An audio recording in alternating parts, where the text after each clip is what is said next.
Learning process को आगे ले जाते हैं। कल के सेशन में हम लोगों ने बात की कि आज ये जो सेशन है हम लोग बेसिकली बॉलिंजर बैंड पर करेंगे। बॉलिंजर बैंड का एक पार्ट हम लोगों ने पहले भी किया, जहाँ पर हम लोगों ने उसके बेसिक्स क्लियर कर लिए। अगर वो सेशन अभी तक आपने नहीं देखा है तो नीचे डिस्क्रिप्शन में टेलीग्राम और व्हाट्सएप कम्युनिटी का लिंक है, जाकर आप वहाँ से डायरेक्ट हमसे जुड़ भी जाएंगे और उस सेशन को भी देख लेंगे। इस वीडियो को कंप्लीट देखने के बाद उसके बाद जाकर उस सेशन को आप देखिएगा। हालांकि मैं आपके बेसिक्स को रिकैप करा दूंगा यहाँ पर पहले 2 से 3 मिनट में, जहाँ पर आप पूरे बॉलिंजर बैंड के कॉन्सेप्ट से जुड़ जाएंगे। चलिए शुरुआत करते हैं। बॉलिंजर बैंड से सबसे पहले हमको ये जानना होगा कि बॉलिंजर बैंड सीखने का हमारा टारगेट क्या रहने वाला है, क्यों सीखना चाहिए हमको, क्या इससे रिवॉर्ड आपको मिलेगा। मैं आपको बताऊं, बॉलिंजर बैंड से जो काम होंगे वो पहला तो ये जो आपको मैंने एक सिंपल ट्रेडिंग सिखाई सपोर्ट और रेजिस्टेंस के लेवल की, जो प्रीवियस वीडियो में सिखाया उसको इस सेशन के बाद देखिएगा। आज मैं आपको बॉलिंजर बैंड का एक हैक भी बताऊंगा। इस सेशन के एंड में मैं बताऊंगा कि अगर बॉलिंजर बैंड पे कभी भी प्राइस स्ट्रक्चर एक तरीके से बनता है तो फिर वो फेलियर नहीं होता, वहां आप अपना कितना बड़ा भी कैपिटल डिप्लॉय कर सकते हैं पूरे भरोसे के साथ। नेक्स्ट टू इम्पॉसिबल है कि वहां पर आपका कोई लॉस या एसएल एरिया कभी भी हिट हो जाए, नेक्स्ट टू इम्पॉसिबल। ठीक है, बाजार में ये कहना बड़ी मुश्किल बात होती है जो मैं कह रहा हूँ, उसके बावजूद मैं कह रहा हूँ। देखिए, बॉलिंजर बैंड को हम लोग उपयोग करते हैं इंट्राडे स्टॉक ऑप्शंस के लिए। स्टॉक ऑप्शंस आप लोग बाई करते हैं ना, कई लोगों का यहाँ पर क्वेरी रहता है कि स्टॉक ऑप्शंस में ट्रेड करता हूँ, कभी कभी तो टारगेट जल्दी मिल जाता है, कभी कभी क्या होता है एसएल भी नहीं जाता है, टारगेट भी नहीं, और फंड ब्लॉक है, अगले 5 से 10-15 दिन ट्रेड होल्ड करना पड़ रहा है, तब तक प्रीमियम डिके हुआ जा रहा है, फिर उसके लॉस बुक करने पड़ रहे हैं। तो मैं आपको बोलूँ, ऑप्शन बायर हो या स्टॉक ऑप्शन बायर हो या इंडेक्स, आपके लिए मोमेंटम महत्वपूर्ण है। अब इंडेक्स ऑप्शन बायर को मोमेंटम 1 से 2 दिन में चाहिए, इंट्राडे ऑप्शन बायर को मोमेंटम 3 से 4 दिन में चाहिए। स्टॉक ऑप्शन बायर को मैं आपको एक बात बोलूं, स्टॉक ऑप्शन में बॉलिंजर बैंड का अगर आपने उपयोग किया, मैं आपको एक बात क्लैरिटी से बोलता हूं, इंट्राडे में आपकी पोजीशंस मोर देन डबल हो जाएंगे, 2 गुने से अधिक हो जाएंगे। कभी कभी आप देखेंगे 3x to 4x आपका कैपिटल विद इन इंट्राडे। हालांकि ये हमेशा नहीं होता है, लेकिन जब आपका मोमेंटम आपने कैरी कर लिया तो वो आपको बॉलिंजर बैंड से ही मिलेगा। एक पूरा टेक्निक मैं आपको पूरा लेखा चिट्ठा दूंगा इसका कि कैसे आप बॉलिंजर बैंड की कौन कौन सी चीज़ों से प्रक्रिया से होकर गुजरेंगे एक ट्रेड एग्जीक्यूशन तक। चलिए शुरुआत करते हैं। इससे पहले हम लोगों ने क्या सीखा है बताइए। मैंने आपको बताया कि बॉलिंजर बैंड एक 3 लाइंस का एक समूह है, 3 रेखाओं का एक समूह है, जिसमें इसका मिडिल लाइन जो है वो 20 का औसत है, 20 का मूविंग एवरेज है, सिंपल मूविंग एवरेज है। ठीक है, और इस 20 के ऊपर की लाइन को हम लोग कहते हैं अपर विड्थ और नीचे की लाइन को कहते हैं लोअर विड्थ। अच्छा, ये अपर विड्थ और लोअर विड्थ क्या है? तो मैंने आपको बताया औसतन पिछली 20 कैंडल में जितना एक्यूमुलेशन या डिस्ट्रीब्यूशन हुआ है, उतना ही अगले 2 कैंडल्स में जो औसतन एक्यूमुलेशन या डिस्ट्रीब्यूशन होगा, वो अगर अभी घटित हो जाए, अभी उतनी खरीदारी हो जाए औसतन जितनी अगली 2 कैंडल्स में होनी है, तो प्राइस इस अपर विड्थ तक चलकर जा सकता है। उसके बाद प्राइस को यहां रुकना होगा, पहली बात। फिर मैंने आपको बताया कि प्राइस में औसतन जितनी अगली 2 कैंडल्स में बिकवाली हो सकती है, अगर वो अभी घटित हो जाए तो प्राइस जहां तक गिर कर आएगा वो लेवल है ये लोअर विड्थ का लेवल।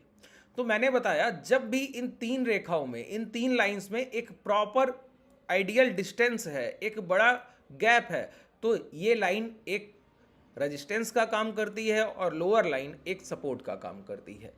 वहीं पर मैंने आपको एक बात और बोली कि अगर इन तीनों लाइंस में कभी भी ये संरचना पाई गई कि तीनों लाइंस लगभग एक दूसरे के पैरेलल हो गई और तीनों के बीच में डिफरेंस लगभग ना के बराबर रह गया, तो समझ लीजिए ये प्राइस कहीं ना कहीं अब आपको सपोर्ट और रेजिस्टेंस के लिए ट्रेड करने का मौका नहीं देगा। अब इसका अपर विड्थ ना तो आपके लिए रेजिस्टेंस है, ना ही लोअर विड्थ आपके लिए सपोर्ट है। अब ये नो ट्रेडिंग जोन है। नो ट्रेडिंग जोन का मतलब ये नहीं कि यहाँ पर कोई अपॉर्चुनिटी नहीं बनेगी, यहाँ पर वो अपॉर्चुनिटी बनेगी जो यहाँ अभी तक बनी ही नहीं थी। तो पहले हम ये समझें कि बॉलिंजर बैंड के साथ प्राइस काम कैसे कर रहा है। अगर आप उस प्रोसेस को समझ गए, एक बार बेस क्लियर हो गया, फिर कोई तकलीफ नहीं है। देखिए, प्राइस को अगर मैं बोलूं तो प्राइस को मैं बोल सकता हूं जस्ट लाइक अ स्प्रिंग। ठीक है, इसका मतलब है कि अगर प्राइस पर आपने कभी भी कोई प्रेशराइज फीलिंग लाए, प्राइस पर कोई प्रेशर डाला, कोई भी इस तरीके से भार रखा ऊपर और नीचे दोनों तरफ से, बहुत तेजी से प्राइस को दबाने की कोशिश की, तो प्राइस क्या करता है, जब आप उसको छोड़ते हैं ना, तो प्राइस उतनी ही तेजी से अपोजिट डायरेक्शनल में एक फोर्स लगाता है, जिसको आप न्यूटन्स लॉ भी कहते हैं, है ना। तो उसी तरीके से तो price is just like a spring. इसी तरीके से बॉलिंजर बैंड है। ये तीन लाइनें जब तक दूर हैं तो कोई बहुत फोर्स इन पर नहीं डाला जा रहा है कि प्राइस को पास लाया जाए। इसका मतलब समझिए, मैं आपको इसका लॉजिक क्लियर कर दूं। देखिए, जब ये रेजिस्टेंस और ये लाइन सपोर्ट है और 20 का औसत 20 का मूविंग एवरेज है बीच का लाइन, इसका मतलब है अगर ये मैं मान लूं कि 100 का भाव और ये मैंने मान लिया 95 का भाव, तो बायर बैठा है 95 के भाव पर और सेलर बैठा है 100 के भाव पर। ये रेजिस्टेंस एरिया है, सपोर्ट एरिया है। जब भी प्राइस 100 के पास पहुंचेगा, बायर सोचेंगे सेलर के पास पहुंच गए हैं, प्रॉफिट बुकिंग कर ले, भाव कमजोर हो गया। सेलर सोचेगा मेरे एरिया में आ गया है, मैं यहाँ पर शॉर्ट सेलिंग कर दूं, कमजोर हो गया। और इंट्राडे ट्रेडर्स वो इसी भूमिका को भुनाएंगे। जैसे ही लास्ट कैंडल के लो निकलेंगे और पैनिक क्रिएट होगा, प्राइस दोबारा इस लेवल तक पहुंचेगा। बायर फिर वही काम करेगा, निचले स्तर पर खरीदने बैठा है, सेलर्स अपने यहाँ प्रॉफिट बुक करेगा। तो प्राइस एक बार upper width to lower width momentum करता रह जाता है। ठीक है, अब मैं क्या करूं, मैं बायर और सेलर के प्राइस को बिल्कुल नियर अबाउट ले आऊं। बहुत ध्यान से सुनिए, बहुत सिंपलिसिटी के साथ मैं चीज़ों को डिलीवर करता हूं, बहुत आसानी से आपको समझा दूंगा और आपको समझ भी नहीं आएगा कि बॉलिंजर बैंड के कितने टेक्निकल पार्ट्स आपने बिना कुछ समझे ही समझ लिए। एक ऊपर मान लेते हैं कि भाव है 101 अपर विड्थ का और लोअर विड्थ का भाव है 100। अब बताइए, मिडिल लाइन है 99 रुपया 50 पैसा। ये तीन लाइन हो गई। बताइए, तीनों के बीच में कोई गैप नहीं, तीनों के बीच में कोई गैप नहीं। ये अब 101 से सेलिंग आता है, एक ही कैंडल में प्राइस 99 तक आ जाता है। अगली कैंडल में बाइंग आता है, एक ही कैंडल में प्राइस 101 तक पहुंच रहा है। 100 से 101, 101 से 100। तो अब ये प्राइस में क्या है, बायर सेलर एक दूसरे को प्रेशराइज कर रहे हैं। अच्छा, ये प्रेशर कब डाला जाता है, जब बायर्स अपने बाइंग जोन को हायर साइड शिफ्ट करना चाह रहे हो और सेलर्स भी अपने जोन को लोअर साइड शिफ्ट करना चाह रहे हो। तो दोनों एक दूसरे के बाइंग सेलिंग करते हुए बहुत करीब आ जाते हैं। इस करीब आने की प्रक्रिया में क्या होता है, प्राइस पर बहुत प्रेशर पड़ जाता है। ऊपर से सेलर दबा रहा है, नीचे से बायर दबा रहा है। सर, ऐसे में प्राइस को क्या करना होगा, अब या तो डिमांड उठा ले, कहीं ना कहीं बायर्स ज्यादा हो जाएं तो सेलर को ब्रेक कर दे, या सेलर ज्यादा हो जाएं तो बायर को ब्रेक कर दे।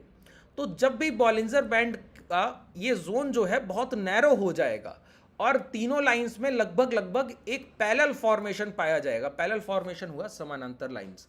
समानांतर लाइन का मतलब हुआ जो दोनों लाइंस एक दूसरे के लगभग बराबर चल रही हैं, लेकिन दूसरे को कभी ऐसे कटआउट नहीं करेंगी। हिंदी में हम लोग पढ़ते थे तो बोलते थे प्रतिच्छेद नहीं करेंगी, उस तरीके से, है ना। तो देखिए, यहाँ पर इन तीनों के बीच में एक प्रॉपर गैप है। अब यहाँ पर बायर सेलर बहुत पास बैठे, यहाँ पर क्या होगा, या तो डिमांड हायर हो जाए तो प्राइस 101 के प्राइस को ब्रेक कर दे, या तो सप्लाई हायर हो जाए तो प्राइस 99 के प्राइस को ब्रेक कर दे। अब देखिए, यहां पर मिडिल लाइन 20+2 बहुत करीब है और 20-2 भी बहुत करीब है। इसका मतलब है कि अगले 2 दिन की खरीदारी तो अभी हो ही रही है, तो प्राइस हर बार यहां पहुंच रहा है, और अगले 2 दिन की बिकवाली भी अभी हो रही है, तो प्राइस हर बार यहां पहुंच रहा है। तो प्राइस में कोई मोमेंटम नहीं हो रहा है। ऐसे में क्या जरूरत होगी, या तो बायर अपना जोन हायर साइड शिफ्ट करेंगे या सेलर अपना जोन हायर साइड शिफ्ट करेंगे, और इसके लिए अब इनको प्राइस पर और अधिक दबाव डालना पड़ेगा, मतलब हाई एक्यूमुलेशन या हाई डिस्ट्रीब्यूशन। ये कब संभव है, जब 20+2 या 20-2 के फॉर्मूले से प्राइस बाहर निकले। मतलब अगर अगले 2 दिन का पैसा निकाला जा रहा है तो लोअर विड्थ तक आ रहा है, और अगले 2 दिन का अभी डाला जा रहा है तो अपर विड्थ तक जा रहा है। अब इससे अधिक एक्यूमुलेशन बायर को करना होगा या फिर इससे अधिक डिस्ट्रीब्यूशन सेलर को करना होगा। अगर अगले 2 दिन के औसतन खरीदारी से ज्यादा बाजार में अब खरीदारी हुई तो प्राइस क्या करेगा, बोलिए, प्राइस अपर विड्थ को ब्रेक कर देगा। इसको कहते हैं, देखिए, अपर विड्थ मैंने पहले आपको बताया क्या, upper width act like a resistance. ऊपर का लाइन जो होता है बॉलिंजर बैंड का, ये रेजिस्टेंस की तरह काम करता है जब तीनों लाइंस में एक उचित दूरी है। ठीक है, अब तीनों लाइंस बहुत नैरो हो जाए तो समझ लीजिए इन तीनों लाइंस के बीच में कोई बहुत ज़्यादा डिफरेंस रह नहीं गया, है ना। तो यहाँ पर प्राइस में अगर हायर बाइंग हो गई, अगले 2 दिन से अधिक पैसा डाला गया, तो प्राइस क्या करेगा, अपर विड्थ को ब्रेक करेगा। अपर लाइन तो यही बता रही है 20+2, 20+3 हो गया तो अपर विड्थ ब्रेक, 20-3 हो गया तो लोअर विड्थ ब्रेक। तो अगर ज्यादा डिमांड आ गई तो प्राइस क्या करेगा, अपर विड्थ को ब्रेक करेगा। अपर विड्थ को ब्रेक करने का सीधा सा मतलब समझ में आया, अगले 2 दिन में औसतन या अगली 2 कैंडल्स में औसतन जितनी खरीदारी होनी थी उससे कहीं अधिक खरीदारी हो गई है। अच्छा बताइए, जितनी बड़ी डिमांड उतना बड़ा मोमेंटम। बात क्लियर है कि नहीं। अगर बायर्स ने सेलर्स को काटते काटते कहीं ज्यादा अपना कैपिटल डिप्लॉय कर दिया होगा तो प्राइस तो बहुत तेजी से हायर लेवल की तरफ निकल जाएगा। वही तो हमको चाहिए।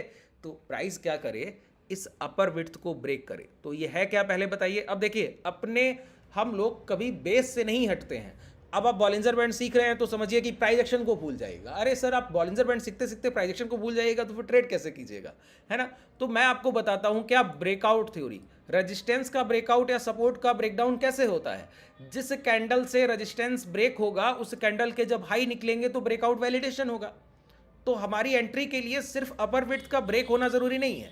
अपर विड्थ ब्रेक होने के बाद जिस कैंडल से ब्रेकआउट हुआ अगर उस कैंडल के हाई निकलने लगे तो हम इस ट्रेड में एंटर करेंगे। मैं आपको एक बात बोलूं, ऐसा प्राइस इसी अपर विड्थ के साथ चलते चलते इंट्राडे में 3 से 4% इक्विटी दे जाता है और यही प्राइस आपको स्टॉक ऑप्शन में डबल डबल ट्रिपल ट्रिपल के रिटर्न इंट्राडे में दे जाता है। इतना पावरफुल कॉन्सेप्ट है ये, और आपको मैं ये अभी साबित कर दूंगा, दिखा दूंगा। कल के सेशन में कुछ स्टॉक्स ऐसे चल कर गए, जैसे कि मैं आपको एक एग्जांपल दूं, इंडस टावर चल कर गया, है ना। तो इंडस टावर अभी मैं आपको दिखाऊंगा कि कैसे काम करती हैं चीज़ें, ठीक है। देखिए ये चीज़ समझ में आई जो मैंने आपको बताया, बहुत क्लियर कॉन्सेप्ट है, ठीक है। इसी तरीके से अगर 2 दिन का डिस्ट्रीब्यूशन अभी हो गया तो प्राइस लोअर विड्थ को ब्रेक करेगा। 2 दिन से अधिक हो गया तो जिस कैंडल से ब्रेक किया अगर उस कैंडल के लो निकलने लगे तो समझिए प्राइस अब लोअर साइड मोमेंटम की तरफ बढ़ गया है। और इसी लोअर विड्थ के साथ ही प्राइस चलता रहता है, इसके पास ही चलता रहेगा। और फिर ये जो जोन नैरो हो गए थे ये दोबारा बड़े होंगे, ये दोबारा बड़े होंगे, फिर छोटे होंगे, फिर बड़े होंगे। तो ये प्रक्रिया बॉलिंजर बैंड में चलती रहती है निरंतर।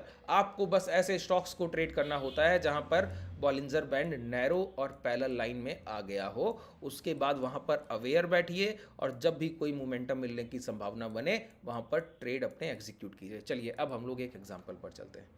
यहाँ पर देखिए मैं आपको एक चार्ट दिखाऊं, ये इंडस टावर मैंने आपको बताया, ये यहाँ पर एक मोमेंटम हुआ, ये मोमेंटम देखा, एक यहाँ पर मोमेंटम हुआ, प्राइस यहाँ पर रुका यहाँ। अब चलिए बॉलिंजर बैंड को यहाँ हम लोग लगा लेते हैं,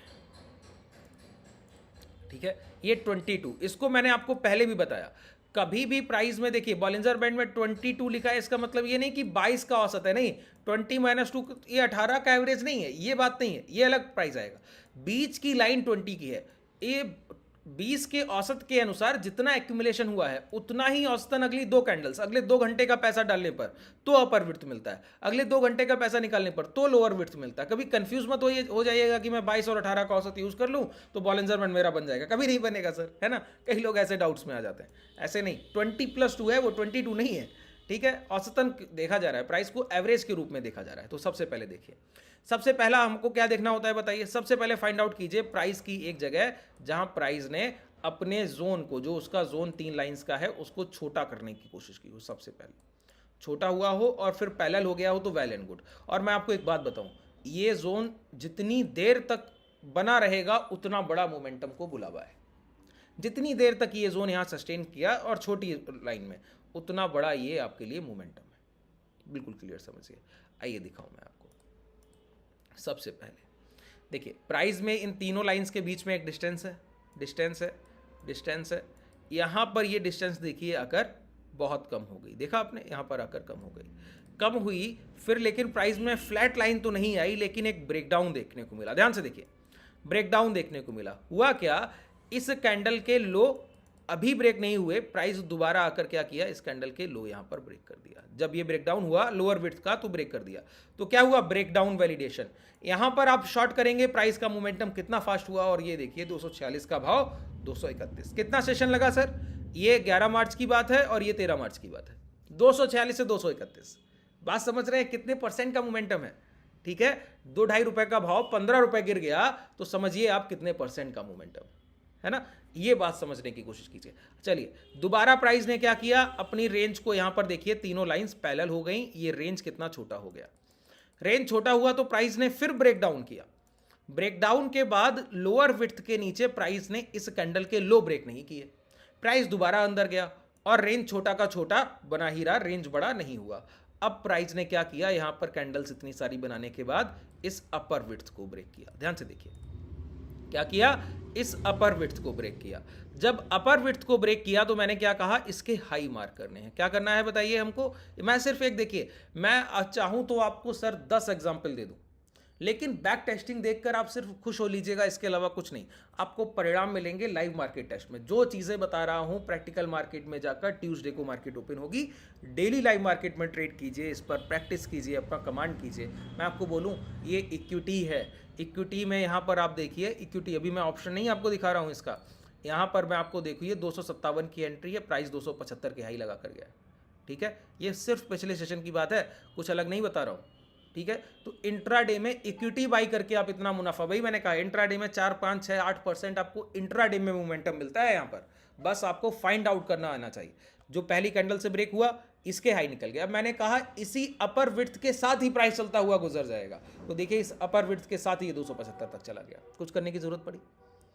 अब आइए स्टॉक ऑप्शंस वाले, यही इंडस टावर का मोमेंटम है, स्टॉक ऑप्शंस में आ जाइए। ये देखिए, ये स्टॉक ऑप्शन यहां पर 22 रुपए का मोमेंटम किया है, 95% चल के चला गया। सोचिए 95%, 230 का कॉल है, 95% इंट्राडे में दोगुना हो गया। मोमेंटम कितना हुआ इंट्राडे में? 8% के आसपास है। देखिए पहला कैंडल, पहले कैंडल में ब्रेकआउट मिल गया, ब्रेकआउट के बाद इस कैंडल में हाई निकले, 258-59 की आपकी एंट्री बैठी और 259-60 से प्राइस 275 हो गया, 15 point with in intraday momentum. कितना बड़ा मोमेंटम है सर आपके लिए? बात क्लियर हो रहा है? लगभग 5 से 6% आप इंट्राडे में निकालेंगे। ऐसा एक बार नहीं होता। मैं आपको अब बोलेंगे एक एग्जांपल दे रहा हूँ, चलिए एक और आपको एग्जांपल दूँ इंट्राडे के लिए, एक और एग्जांपल दूँ। IRB इंफ्रा का प्राइस देखिए, ठीक है, आवरली टाइम फ्रेम या कोई भी टाइम फ्रेम आप लगाएंगे, मैं आपको बोलूँ 2 आवरली टाइम फ्रेम लगा लीजिए। चलिए आवरली में ही देख लेते हैं। देखिए पहले क्या हुआ, प्राइस में रेंज बड़ा था, यहाँ पर रेंज देखिए ये छोटा हुआ, छोटे रेंज के बाद ये ब्रेक डाउन हो गया, अगली कैंडल में ही इसका वैलिडेशन मिल गया, शॉर्ट कर देना है एसएल स्विंग हाई, इसी कैंडल के हाई का स्टॉप लॉस। ये 56 का प्राइस क्या टच करके चला गया, बोलो 56 का प्राइस टच करके चला गया 49। ठीक है, अब ये रेंज यहां पर जाकर देखिए फिर छोटा हुआ, छोटा होने पर इस कैंडल के हाई, ये कैंडल बना, इसके हाई अभी लास्ट सेशन में ब्रेक हुए, लास्ट सेशन में देखिए 24 तारीख को। अब मैं आपको बोलूं IRB इंफ्रा पर नजर रखिएगा और 60 के लेवल निकलते ही बाई कीजिएगा, आपको 65, 75 ऐसे आपके सामने अभी जस्ट अ सिंगल 2 से 3-4 दिन में टारगेट देगा, ये 2 से 3-4 दिन में 63-64 आराम से चल कर जाएगा, ये तरीका। अच्छा आप बोलेंगे इतना ही दिखा रहे हैं, आइए थोड़ा और देख लेते हैं एग्जाम्पल के लिए। देखिए एग्जाम्पल के लिए बहुत चीज़ें आप यहाँ पर देख सकते हैं, ऐसा नहीं मोमेंटम इसी तरीके से होते आए हैं, इसी तरीके से होते रहेंगे, कुछ बदलने वाला नहीं। यहाँ पर देखिए प्राइस का तीनों लाइंस में एक बड़ा डिस्टेंस है, यहाँ पर क्या हुआ, बॉलिंजर बैंड स्क्वीज हो गया, इस कैंडल में ये हाई निकले और फिर अगली कैंडल में ये हाई का ब्रेकआउट वैलिडेशन हो गया। 47 की एंट्री थी, 47 की, प्राइस ने हाई क्या लगा दिए, 67 के। सोचिए 47 to 67 कितना समय लगा, देख लीजिए 19 जनवरी का ये समय है और ये है 30 जनवरी, टोटल 11 दिन है, जिसमें 2 से 3 दिन तो वीकेंड के पड़ गए होंगे, 2 से 3 या 4 दिन। सोचिए 6 से 7 ट्रेडिंग सेशन में 20 रुपए का मोमेंटम, 47 रुपए का भाव 67 रुपया हो रहा है, लगभग 40 से 42% का मोमेंटम है। सोच कर देखिए आप, 10 से 8 सेशन में आपको 40% इक्विटी में मोमेंटम मिल रहा है, ये वो पावर है इसमें। तो जो चीज़ें मैं आपको बता रहा हूँ बहुत ऑथेंटिक और बहुत प्रैक्टिकल है, बस आपको इन्हीं पर काम करने की ज़रूरत है। कुछ लोगों ने यहाँ एंट्री लिया होगा, ये बिल्कुल नैरो जोन देखा होगा, ये हाई निकले, फिर ये हाई निकलने पर इस कैंडल में ब्रेकआउट हो गया, 43-44 की ही एंट्री बन गई उनकी, उनको जो मोमेंटम मिला वो 67 तक, सोचिए डबल हो गया सर, वहाँ से 50 to 60% मोमेंटम आप ले रहे हैं सिर्फ 15 सेशन के अंदर, आधा महीने के अंदर। ये इतना बड़ा पावर है बॉलिंजर बैंड का। इंट्राडे में आप उसको यूज़ कर सकते हैं।